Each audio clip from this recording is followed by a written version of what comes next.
ومن آياته أن خلق لكم من أنفسكم أزواجا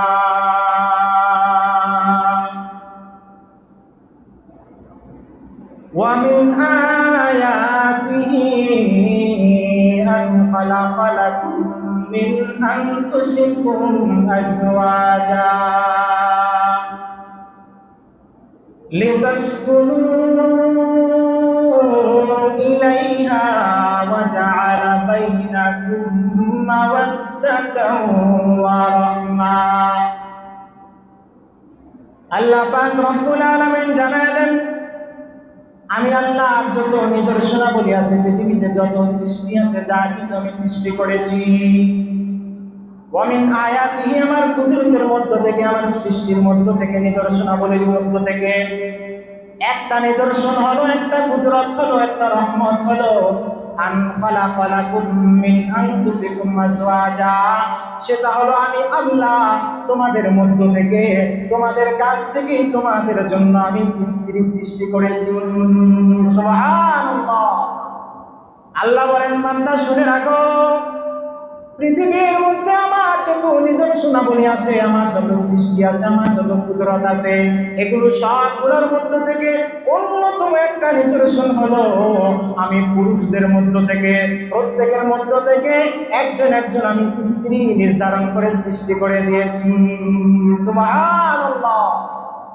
তার মানে বোঝা গেল, এতক্ষণ আমরা যে আলোচনা করলাম, আধুনিক যত বিশ্ব আছে, এই বিশ্বের মধ্যে সবাই আলাদা আলাদা থাকতে চায়, বিবাহ শাদী করতে চায় না, বন্ধনের মধ্যে আবদ্ধ থাকতে চায় না, বাবা মা ভাই বোন স্ত্রী সন্তান পরিবার পরিজন আত্মীয় স্বজন সবাইকে নিয়ে একটা বন্ডিং সুন্দর সম্পর্ক, এর মধ্যে তারা থাকতে চায় না, আলাদা আলাদা থাকতে চায়।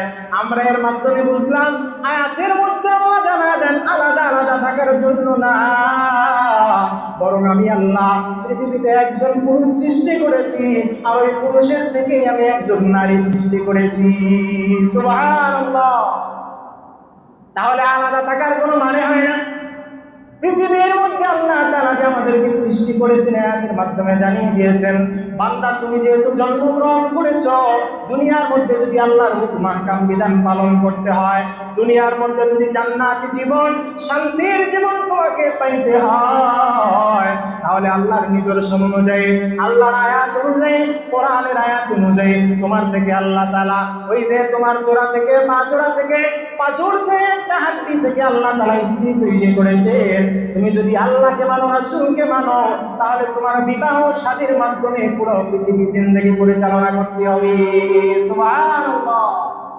তাহলে কি বুঝলাম? এই যে বিবাহ শাদী করা, স্বামী স্ত্রী বন্ধনে মিলিত হওয়া, হালাল সম্পর্ক তৈরি করা, এটা কি আমাদের মন গড়া কাজ নাকি আল্লাহর বিধান? আল্লাহর বিধান। এটা কি আমাদের নিজেদের তৈরি নাকি কোরআনের বিধান? কোরআনের। তাহলে আল্লাহ যে বিধান দিয়েছেন সেই বিধান পালন করা মানে ইবাদত করা। আমরা মনে করি, শুধু মনে হয় নামাজ পড়া একটা ইবাদত, রোজা রাখা একটা ইবাদত, হজ করা একটা ইবাদত, দান সদকা করা একটা ইবাদত, নফল কাজ করা এটা একটা ইবাদত। কিন্তু আমরা যে বিবাহ শাদী করি, আমরা পারিবারিক বন্ধনে আবদ্ধ হই, সেই কোথায় ধরেন রাজশাহী, আবার কোথায় সিলেট, আবার কোথায় খুলনা, আবার কোথায় চট্টগ্রাম, এরকম হাজার হাজার ঘটনা হয়। সিলেটের ফ্যামিলি, আবার সেই চট্টগ্রামের ফ্যামিলি, আবার সেই খুলনার ফ্যামিলি, এরকম দূরের দূরের দুইটা অপরিচিত ফ্যামিলি, যারা জীবনে কাউকে কেউ চিনত না, আল্লাহর এই বিধান অনুযায়ী তারা আগানোর কারণে, হালাল ভাবে আগানোর কারণে এরকম একটা সম্পর্ক পরিচিত তৈরি হয়।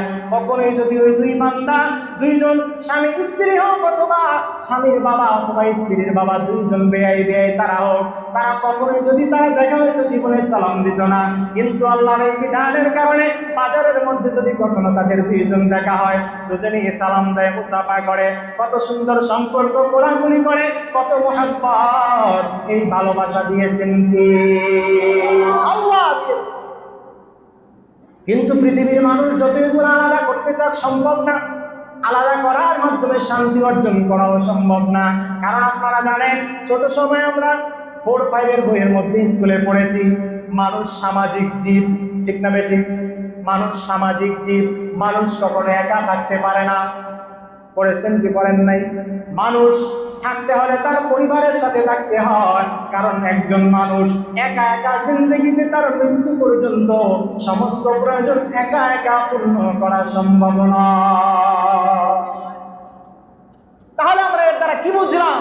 পৃথিবীতে যদি শান্তিতে থাকতে হয়, আল্লাহর হুকুম যদি মানতে হয়, তাহলে আল্লাহর হুকুম অনুযায়ী আমাদের যে বিবাহ বন্ধন, সামাজিক বন্ধন, আত্মীয়তার সম্পর্ক, এগুলা টিকায় রাখার দরকার আছে নাকি ছিন্ন করার দরকার আছে? বলেন, টিকায় রাখার দরকার আছে।